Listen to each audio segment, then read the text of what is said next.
Hello दोस्तों, अस्सलाम वालेकुम। Welcome to my reaction channel. एक नए टॉपिक के साथ मुफ्ती सलमान अजहरी साहब का नया बयान है। नमाज और दुआ मांगने से कुछ नहीं होगा, मुसलमानों को क्या करना चाहिए, आइए जानते हैं। आप लोग वीडियो में बने रहें, वीडियो को पूरा देखें, फिर मिलते हैं वीडियो के एंड में। आप लोग वीडियो में बने रहें। आज हम सबको बेदार करने के लिए आयत का इतना टुकड़ा काफ़ी है। मेरा मौला फरमाता है, इन्नल्लाह ला युगय्यिरु मा बिकौमिन हत्ता युगय्यिरु मा बिअनफुसिहिम। बेशक अल्लाह ताला उस वक्त तक किसी कौम की हालत को नहीं बदलता जब तक वो कौम खुद अपनी हालत नहीं बदलती। तुम यहाँ बैठ करके खुद से कुछ न बदलो और ये कहो अल्लाह की रहमत कब आएगी, अल्लाह की मदद कब आएगी। कुरान पढ़ो, अल्लाह फरमा रहा है अल्लाह तुम्हारी हालत नहीं बदलेगा जब तुम्हें खुद फिक्र नहीं है अपनी हालत बदलने का। तुम अपने आप को बदलते नहीं और ज़माना बदलने का सोचते हो। खुद के अंदर एक चेहरा या सुन्नत के तौर पर रखने की तौफीक नहीं होती और फिर अल्लाह की मदद की और शरीयत की और पूरे उम्मत इस्लामिया की दुआओं की बात करते हैं। अक्सर सोशल मीडिया के बड़े बड़े मुनाजिर जो बैठे हुए हैं, हाँ इनको देखो व्हाट्सएप पर फेसबुक पर जो बड़े बड़े इनके कमेंट होते हैं, वो मौलाना कहाँ हैं, ये शेख साहब कहाँ हैं, फलां कहाँ हैं, सबको झिझोड़ रहे हो तुम। उम्मत के हालात ख़राब हैं, दीन के हालात ख़राब हैं। सारा ठेका इन उलमा ने ले रखा है, मशाइख ने ठेका ले रखा है।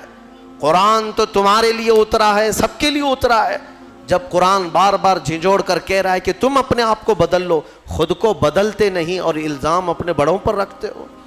यही मक्का के जाहिल किया करते थे, यही पहली उम्मतों के जो जाहिल होते थे वो यही करते थे।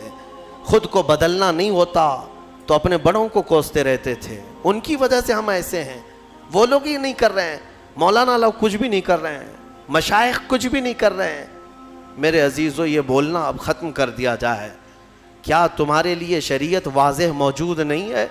रसूल पाक सल्लल्लाहु ताला अलैहि वसल्लम की सीरत आज तक तुमने कभी सुना नहीं है? सुने हो, लेकिन अपने अंदर झांक करके देखो अब तक अमल कितना किया, हुजूर के रास्ते पर अब तक कितना आए, फिर बाद में दूसरों तक उंगली उठाना।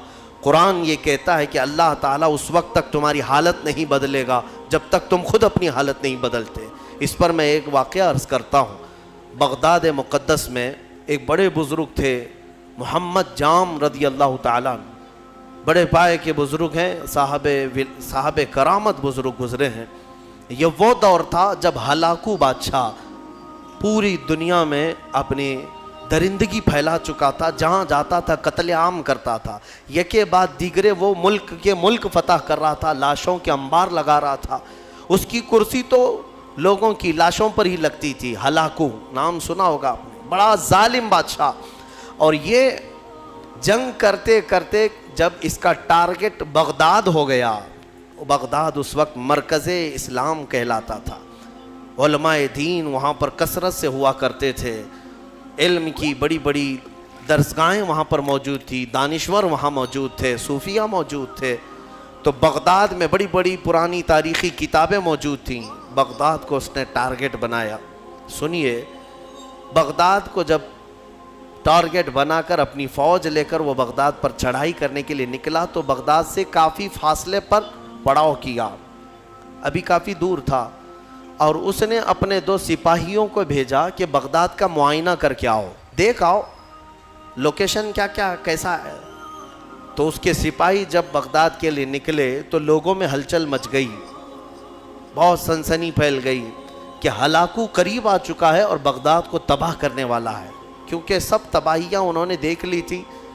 हलाकू ने क्या क्या कौन कौन से शहर बर्बाद किए, कितनों का कत्ले आम किया, वो सबको पता था। तो बगदाद के अक्सर लोग दौड़े दौड़े हज़रत मोहम्मद जाम के पास आए, कहा कि आप हमारे रहबर हैं, आप हमारे रहनुमा हैं, अल्लाह वाले हैं, हमें बचा लें, आप दुआ करें। हलाकू जैसा जालिम बगदाद पर टूट पड़ा है। वो उस वक्त बैठे हुए थे, उनके हाथ में कटोरी थी। आपने वो कटोरी को यूं पलट दिया और कहा जाओ अल्लाह हिफाजत फरमाए, अल्लाह हिफाजत फरमाए। लोग चले गए, लोग चले गए। अल्लाह वालों को अल्लाह ताला ने ये इख्तियार दिया है, तसर्रुफ़ दिया है, और उनकी अदाओं को अल्लाह कबूल भी करता है। हुआ ये कि हलाकू के दोनों सिपाही پورے راستے بھر چھان مارتے رہے, ان کو بغداد نظر ہی نہیں آیا. وہ ڈھونڈتے رہ گئے, ان کو صرف میدان ہی میدان دکھتا تھا, کہیں بغداد دکھتا ہی نہیں تھا. وہ واپس لوٹے اور بادشاہ سے کہا کہ بغداد تو ہے ہی نہیں قریب کہیں پر, کوئی شہر ہی نہیں ہے, صرف اور صرف چٹیل میدان ہے. تو ہلاکو کو اتنا غصہ آیا ان کی بات پر کہ یہ جھوٹ بول رہے ہیں. دونوں کو اس نے قتل کر دیا. کہا جھوٹ بول رہے ہو تم, بغداد کے بالکل ہم قریب آئے ہوئے. دوسرے دن بغداد کو اپنے خاص 2 وزیروں کو بھیجا, کہا جاؤ تم دیکھ کر کے آؤ, عام سپاہیوں پر بھروسہ نہیں ہے. اپنے معتمد 2 وزیروں کو بھیجا. وہ جب آئے, دوسرا دن تھا, تو پھر لوگوں کو خبر چلی کہ آج ہلاکو کے 2 جاسوس اس کے مخصوص وزیر آ رہے ہیں. پھر دوڑے دوڑے حضرت محمد جام کے پاس آئے اور ان سے سفارش کرنے لگے کہ حضور آج وہ اپنے مخصوص جاسوسوں کو بھیج رہا ہے اور وہ بغداد کے قریب آئے ہیں, ہماری بیویاں بیوہ ہو جائیں گی, بچے یتیم ہو جائیں گے, بچا لیں, اللہ کا واسطہ دیتے ہیں. حضرت محمد جام نے آج پھر کھٹوری اٹھائی, پلٹ دیا, کہا جاؤ اللہ حفاظت فرمائے.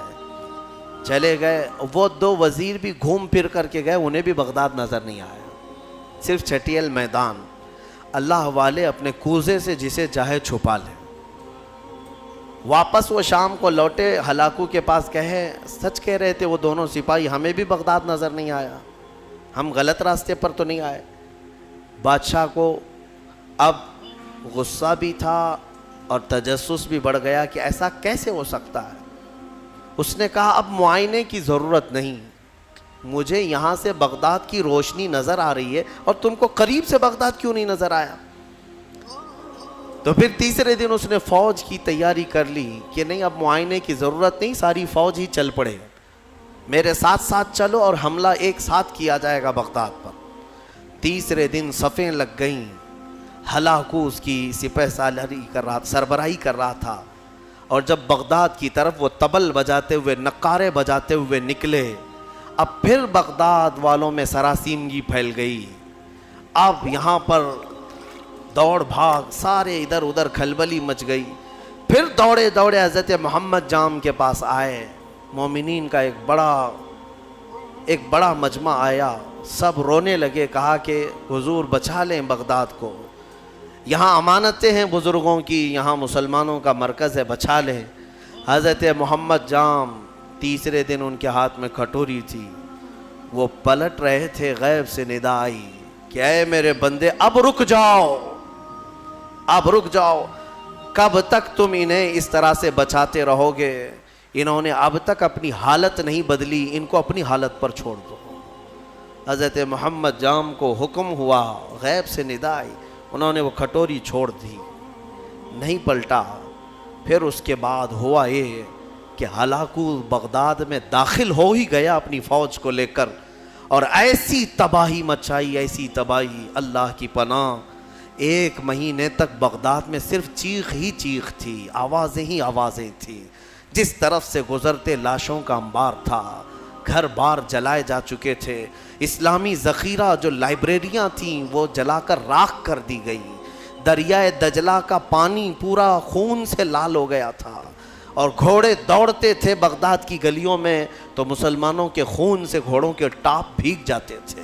اتنا قتل عام کیا, مسجدیں تخت و طاقت و تاراج ہو گئیں, وہاں کی بلند و بالا پرشکو عمارتیں تباہ و برباد کر دی گئیں, علماء کو قیدی بنایا گیا. نہ جانے کتنی تباہی ہوئی, اس کا بیان کرنا بیان سے باہر ہے. میرے عزیزو, یہ تباہی تاریخ کی داستان بن گئی. آج بھی تاریخ اٹھاؤ گے تو ہلاکو کے بغداد کی تباہی کی داستانیں تمہیں بہت جلی حرفوں میں نظر آئیں گی. لیکن کہنا یہ چاہتا ہوں کہ اس تاریخ میں چھپا ہوا یہ واقعہ ہمیں جھنجھوڑتا ہے.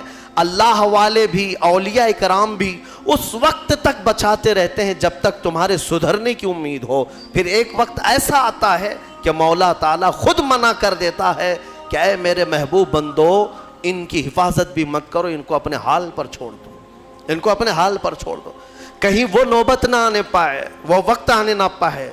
اے غیور مسلمانوں, میں تمہیں بیدار کرتا ہوں. اسی لیے زمانہ ماضی کے کچھ शायरों ने ये कहा था, जगह जगह के थक चुके हैं तुम्हें ये हंगामे, उठो नशाते लज्जते ख्वाबे गिरां बदल डालो। हाँ, गलत रवि से मनाजिल का बहुत बढ़ता है, मुसाफिरों रविशे कारवां बदल डालो। उठो वगरना हश्र न होगा फिर कभी, दौड़ो के ज़माना चाल अपनी चल गया।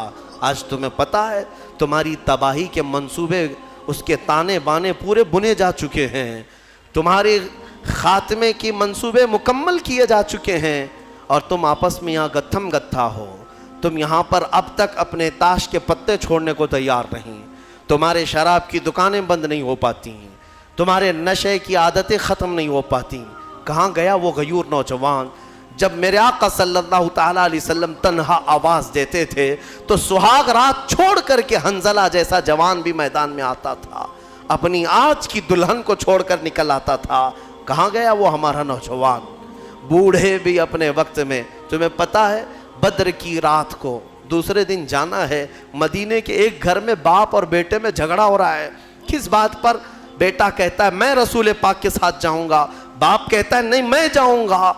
दोनों में झगड़ा हो रहा है और दोनों ने हुजूर पाक सल्लल्लाहु ताला अलैहि वसल्लम के पास शिकायत की कि आका आप फैसला फरमा दें कौन जाएगा। बेटा कहता है ये बाप मेरे बूढ़े हो चुके हैं, इन्हें घर संभालने दें।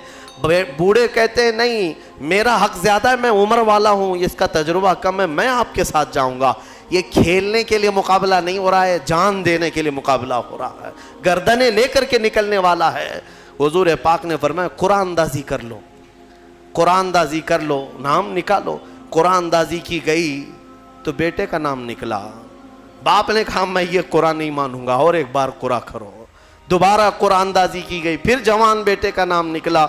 मेरे मुस्तफ़ा करीम सल्लल्लाहु अलैहि वसल्लम ने फरमाया उस बूढ़े सहाबी से, कहा आप घर बैठ जाएं, आपका ये लाल, आपका ये जवान मेरे साथ चलेगा। जानते हैं हुजूर के इस फरमान के बाद वो बूढ़े सहाबी धाड़े मार कर रोने लगे, या वैला या वैला, ऐ अल्लाह ये कितनी बुरी हालत है मेरी कि मेरे बुढ़ापे ने मुझे मुस्तफ़ा से दूर कर दिया। अगर मैं बूढ़ा ना होता तो आज चला गया होता। वो जज्बा कहाँ चला गया हमारा, वो जोश कहाँ चला गया, वो वलवला कहाँ गया? तुम बदलते नहीं और पूरी दुनिया में बैठकर तस्बीह के दाने घुमाकर और तुम कहते हो अल्लाह की रहमत आ जाए, अल्लाह की मदद आ जाए। याद रखो ये सुन्नत के खिलाफ है, सुन्नत के खिलाफ। माशाअल्लाह बहुत खूबसूरत बयान था। हर मुसलमान को अपने बच्चों को दीनी और दुनियावी तालीम दोनों देने की ज़रूरत है। दोस्तों आप लोगों की क्या राय है, अपनी राय जरूर कमेंट बॉक्स में दें। लाइक शेयर सब्सक्राइब कर लें वीडियो। फिर मिलते हैं किसी नए टॉपिक पे। अल्लाह हाफिज़।